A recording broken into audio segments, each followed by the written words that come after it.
Man jaa bil hasanati falahu asyru amthaliha. Siapa yang mengerjakan perbuatan hasanah, perbuatan baik yang punya nilai pahala, maka diberikan nilainya 10. Di dalam Al-Quran, sholat itu disebut dengan hasanah, perbuatan baik yang punya nilai pahala. Itu ada di Quran surah ke-11 Hud, di ayat yang ke-114. Aqimis salata tarafayn nahar wa zulafan minal lail innal hasanati yudhibnas sayyiat. Tunaikan sholat di pembuka siang sampai akhirnya, sampai ketemu malam. Jadi dari subuh, zuhur, asar, maghrib sampai ke isya. Semua sholat itu kata Allah disebut dengan hasanat. Innal hasanat. Hasanat jamak dari hasanah. Jadi sholat disebut dengan hasanah.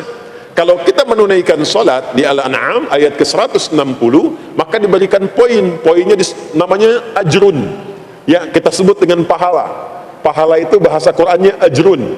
Di Quran surah At-Tin, lahum ajrun ghairu memnun. Begitu kita mengerjakan amal soleh, maka diberikan pahalanya. Perbuatan amal solehnya disebut dengan hasanah, pahalanya disebut dengan ajrun. 10 itu ngitungnya bukan begini, bukan 1, 2, 3, 4, itu terlalu sedikit. Di hadis Muslim, ukuran 1 keduanya 500 tahun, 2 ketiganya 500 tahun, 3 keempatnya 500 tahun. Jadi sekali kita menunaikan sholat 10 nilainya, setiap 10 itu 1 keduanya 500 tahun, 2 ketiganya 500 tahun. Kalau ditunaikan di masjid, ya, ditunaikan di masjid, nanti dapat lagi tambahan pahalanya.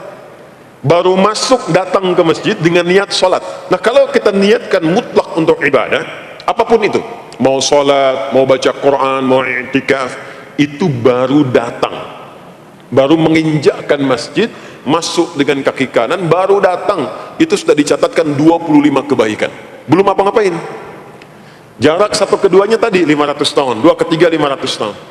Kalau dilakukan sholatnya berjamaah, maka dapat tambahan 27, kalikan 27.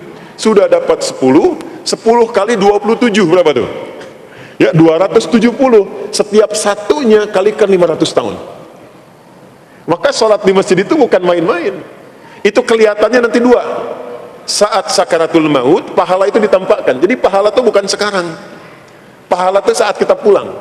Nanti begitu akan meninggal, ditampakkan itu. Ya, pahala yang telah kita kerjakan itu dalam bentuk amal yang diridhoi oleh Allah.